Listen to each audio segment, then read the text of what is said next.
একজন নিম্ন মধ্যবিত্ত ঘরের সন্তানের স্বপ্ন শেষ হয়ে যাওয়ার ব্যথাটা কি আপনারা বোঝেন? নিজের স্বপ্ন নিজের চোখের সামনে ধ্বংস হয়ে যাওয়ার কষ্টটা কি আপনারা অনুভব করতে পারছেন? আমি দেখেছি আমার স্বপ্নগুলো আমার চোখের সামনে নিঃশেষ হয়ে যেতে অনেক রাত কেটেছে নীরবে, অনেক মানুষ বদলে গেছে সময়ের সাথে, অনেক আশা ভেঙে গেছে বাস্তবতার চাপে। তবুও আমি ভেঙে পড়িনি, থেমে যাইনি। আজও লড়াই করে যাচ্ছি নিজের অস্তিত্বের জন্য, কারণ আমি শিখে গেছি কখনো কখনো নিজের স্বপ্নকে নিজ হাতে কবর দিতে হয় শুধু নতুন করে নিজেকে গড়ার জন্য। আজকের ভিডিওতে আমি আপনাদের সাথে শেয়ার করব আমার জীবনের সেই গল্প, একটি স্বপ্ন ভাঙার গল্প আর নতুন করে উঠে দাঁড়ানোর গল্প। আমি শেখ হাবিব, লিসবন পর্তুগাল থেকে আপনাদের ভাই আছে আপনাদের সাথে। সো আর দেরি না করে শুরু করা যাক আজকের ভিডিও। একটা অর্ডার পেলাম সকাল সকাল, অফিসে আসছিলাম। এর আগে আমার ইনকাম হয়েছিল 3 টাকা হুদা সকাল থেকে এই পর্যন্ত। তো দেখি অর্ডারটা পিক আপ করে গিয়া। সো হ্যালো ভাই বেড়াদার, কী অবস্থা সবার, কেমন আছেন? This is Habib. So guys, আজকে আমি আপনাদের সাথে একটা গুরুত্বপূর্ণ বিষয়ে কথা বলবো, হৃদয় বিতারক যেটাকে বলে। তো আসলে এই যে পাসপোর্টের বিষয়টা নিয়ে আরেকটা ভিডিও, যে আসলে আমার কেমন ফিল হইতেছে বর্তমানে, কেমন ফিল হইতেছে এটা শুনলে আপনারা হাসবেন না কানবেন কি বুঝি না। আমি একটা অর্ডারটা পিক আপ করে লই ভাই, বুঝছেন? তারপরে আপনাদের সাথে বলতেছি যে কী অবস্থা হয়েছে, একটা কাহিনী যে ঘটছে। এই যে অর্ডারের দোকান দাও তো। Olá, Patrick, bom dia. Patrick, Sim. M70 é B4? Sim, acho. Obrigada, viu? Obrigado. Bom dia. কাহিনীটা কি করছে জানেন ভাই?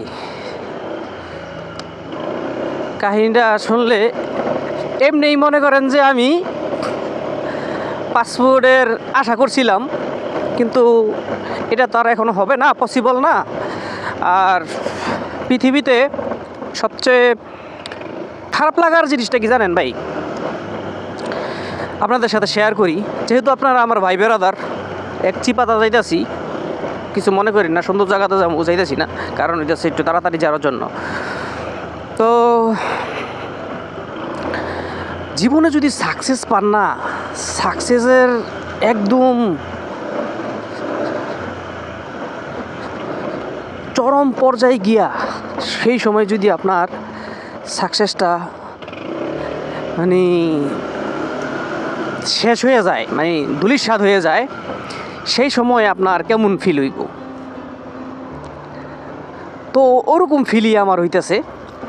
তারপরও আমি আলহামদুলিল্লাহ অনেক মেন্টালি অনেক স্ট্রং, আলহামদুলিল্লাহ।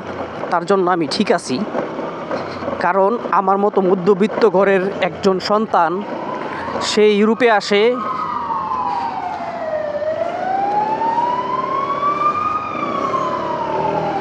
তার বিশাল বড় এক স্বপ্ন নিয়ে। তো ওই স্বপ্নটা আছে না ভাই, যদি চোখের সামনে শেষ হইতে দেখেন তা কেমন লাগবে আপনার? আকাশটা একদম মেঘলা মেঘলা, চোখের সামনে আমার নিজের স্বপ্নকে আমি গতকালকে মাটি দিলাম। তো ওই বিষয়টাই বলুম কিভাবে। তো গতকালকে আপনার ওই যে আইনটা হয়েছে না 10 বছরের, ওইটা গেজেট আকারে প্রকাশ হয়েছে। তো এখন থেকে আর আমরা 5 বছর পরে অ্যাপ্লাই করতে পারবো না। তো এখন থেকে আমরা 10 বছরের আওতায়, সমস্যা নেই, খুব খুশির একটা বিষয়, খুব ভালো লাগতেছে। জান আপনারাই ভোট দিয়া এই সরকারটা আনছেন, তো যেটাই হয়েছে এটাই বলি,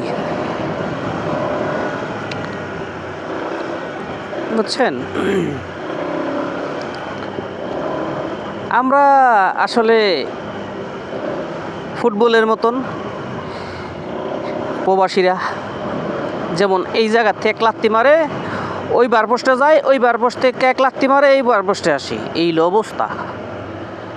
ভেরি ব্যাড সিচুয়েশন।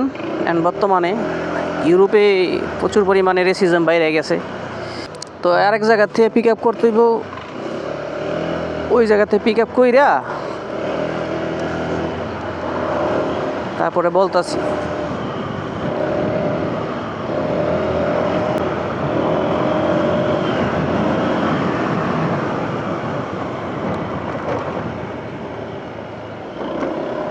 বিশাল কষ্টের একটা কাহিনী আজকে আপনাদেরকে বলুন। এটাকে অন্যভাবে নেবেন না আপনারা। দেখেন তোলা সুপার বাইক রেখে থুয়ে দিছে এখানে, আর কত বড় একটা বাইক।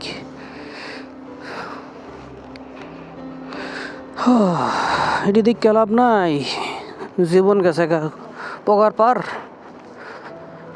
আর বাইক সাইক দেখে লাভ করব কি? দেখি কি খবর। Hola, boa tarde. Pedro? Obrigado. আপনারা জানেন আমার আর প্রায় সামথিং কিছুদিন বাকি ছিল আপনার ওই পাসপোর্ট অ্যাপ্লাই করার জন্য। তো এটা তো আর হইল না। তো এই দুঃখের সময় আপনার কালকে এক কাহিনী ঘটছে। তো এক ফ্রেন্ড আমার সাথে আসছে, আমার পরে আসছে, পরে আইসে সে তো পর্তুগাল আসছিল, আমি তার পর্তুগাল আসিনি, আমার অনেক পরে আসছে। তো আমি তো বিভিন্ন ঝামেলার কারণে বা ফ্যামিলি, আপনারা জানেন একটা মধ্যবিত্ত ছেলের যে কত কষ্ট করতে হয় সব কিছুতেই, তাই না? একদম জিরোর থেকে, একবার জিরোর থেকে না ভাই, জিরো যারা মোটামুটি বড় লোক তারা জিরোর থেকে শুরু করে, কিন্তু আমরা যারা মধ্যবিত্ত আছি না, আমরা জিরোর থেকে শুরু করি না, আমরা শুরু করি মাইনাস থেকে আসলে। তো আমিও সেম, আমি বলবো না আমি মধ্যবিত্ত ছিলাম, আমি ছিলাম একদম মধ্যবিত্ত রকম, মানে নিম্ন মধ্যবিত্ত যেটাকে বলে আর কি, নিম্ন মধ্যবিত্ত ছিলাম আমি। তো ওইখান থেকে আমার জীবনের পথ চলাটা শুরু, কারণ ফ্যামিলি তো এত টাকা ছিল না যে আমাকে ইউরোপ পাঠানোর মতো। তো ওই স্বপ্ন নিয়ে অনেক কষ্ট করে আমার বাপে আমাকে পাঠাইছে। তো আসার পরে আমি আমার বাপের থেকে এই ইউরোপে আসার পরে অনেক মানুষ অনেক টাকা আনতে হয় ইউরোপে আসার পরে, যে আপনার নিজের কাগজপত্র মানে আনুষঙ্গিক যে জিনিসগুলো আছে, যে ইউরোপে আসার পরে কাগজপত্র বলেন, পরে হইতেছে আপনার প্রথম কয়েক মাসের খাবার টাবারের বিল বা বিভিন্ন যে খরচগুলো আছে, ওই খরচগুলো আমার আনতে হয় নাই, আমি নিজেই কষ্ট করে হোক আল্লাহ আমার ব্যবস্থা করে দিছে। তো সেই থেকে যুদ্ধ শুরু, আমার জীবন যুদ্ধ শুরু আর কি। তো এত কষ্ট করার পরে না, এখন গতকালকে আমার ওই ফ্রেন্ড আর কি দেখলাম, সে আর কি পর্তুগিজ সিটিজেনশিপ পাইছে আর কি, ওই পাসপোর্ট। তো আমার পরে যান আপনারা এই সরকারে ভোট দিয়েছেন, আঙ্গ এই অবস্থা। তো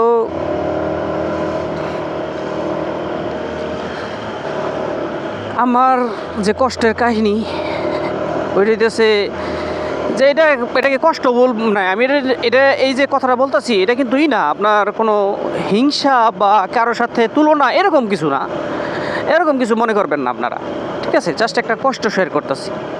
তো আপনারা আসলে মনে করেন 3 মাস বাকি ছিল, আর সেই সময় আপনার জিনিসগুলো এই স্বপ্নটা মানে অফ হয়ে যায়, তাহলে কেমন খারাপ লাগে? খারাপ লাগার কথাই তো, তাই না?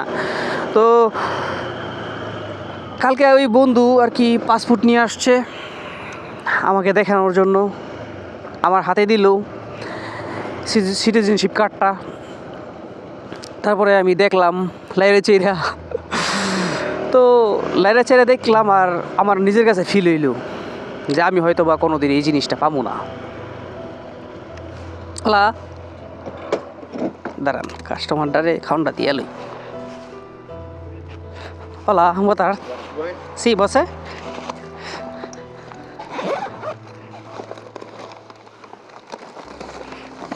Thank you, sir. Thank you. Muito obrigado. Obrigado.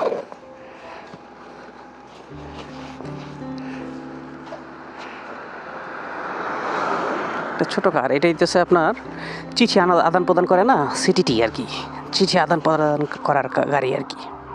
তো দেখে মনে মনে করলাম যে এটা হয়তো আমার জন্য বানাই নাই আল্লাহ তালা আমার ভাগ্যে রাখে নাই। তো ওইটাই ভাই ওইটারে আমি কবর দিয়ে দিলাম যে না, এটা আমার দরকার নাই লাইফে। তো এটাই সব কিছু না, পাসপোর্ট হইলেই যে সব কিছু হয়ে যাব তা না। কারণ একটা বাস্তবতার সম্মুখীন তো আমি হয়েছি যে লাইফে যদি আপনার সাকসেস যদি হইতে হয়, ভালো একজন মানে সফল সন্তান, সফল একজন হাজব্যান্ড, সফল একজন আপনার বাবা আপনার যদি হইতে হয়, তাহলে আপনার প্রচুর টাকা কামাইতে হইব। আসলে এই নিয়ে মন ভাঙা বা এই নিয়ে কষ্ট পাওয়া কোনো মানে হয় না। আর এটার জন্য সব কিছু ছেড়ে ছুঁড়া নিজেকে আরও ডিমোটিভেট করা উচিত না, এই জিনিসটাই ভাবলাম। তো এখন আর আমার কোনো স্বপ্ন নাই। স্বপ্ন বলতে এটা আছে, ওই স্বপ্ন নাই যে ইউরোপে পাসপোর্টের স্বপ্ন, ওই স্বপ্ন শেষ, একদম টোটাল খতম করে দিলাম। তো কালকে ওই বন্ধুর ওই ইটা দেখার পরে চিন্তা করলাম যে না কর, তোরা যারা পাসপোর্ট পেয়ে গেছো, যারা ওই অ্যাপ্লাই করে ফেলাইছে, তারা যারা পাইব তাদের জন্যই হয়তোবা ইউরোপের কোনো ভালো দিন অপেক্ষা করতেছে। আমাদের জন্য হয়তোবা ইউরোপের এটা আমাদের জন্য না, আমাদের জন্য হয়তোবা অন্য কোনো ভালো দিন অপেক্ষা করতেছে, বুঝছেন? তো ইউরোপের স্বপ্ন ওখানে আমি কবর দিয়ে দিলাম।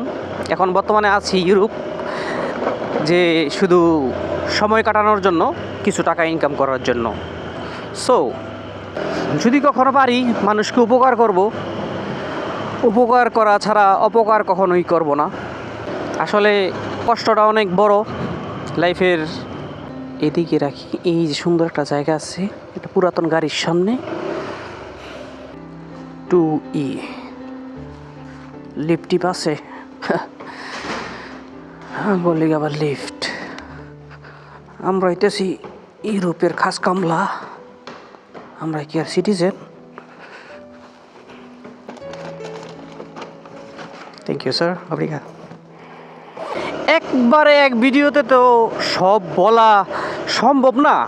তো আমার ইউরোপে আসার যে জার্নিটা কতটা কঠিন ছিল আর কতটা মানে হৃদয় বিতরক ছিল, সেটা যদি আপনারা জানেন তাহলে বলতে পারবেন যে সবার 8-10টা মানুষের মতো আমার জার্নিটা ছিল না। তো এক একজনের লাইফের কাহিনী এক এক রকম। তো আমার লাইফের কাহিনীটা ছিল একরকম। তো আগামী কয়েকটা ভিডিওতে, কারণ এক ভিডিওতে সব বললে আপনাদেরকে বলা সম্ভব না, তাই না? তো চিন্তা করতেছি এরকম একটা সিরিজ তৈরি করুম আর কি, যে আমার লাইফের, বুঝছেন? ওই যে একটা বিমান যাইতেছে, আমার নিয়ে যা বাংলাদেশ জামগা। আমরা যারা মধ্যবিত্ত, নিম্ন মধ্যবিত্ত ঘরের সন্তান, যারা নাকি ইউরোপে আসছি, তাদের স্বপ্নগুলো আছে না, স্বপ্নের কোনো ভ্যালু নাই। তাদের স্বপ্নগুলো এইভাবেই শেষ হয়ে যায়, বুঝছেন? এমন অনেক মানুষের সাথে আমার সাথে মিলব, তো আমি জানি, কারণ দেখছি আমি অনেক মানুষের মন অনেক খারাপ, কারণ আসছে অলরেডি এই পর্তুগালে, তারা চিন্তা করে আসলে যে এই স্বপ্নটা নিয়েই। আর আমরা যারা নাকি সময় মানে পার করে ফেলছি অলরেডি, মানে কিছুদিন বাকি ছিল, তাদের সাথে এমনটা হইল, দুঃখের বিষয়।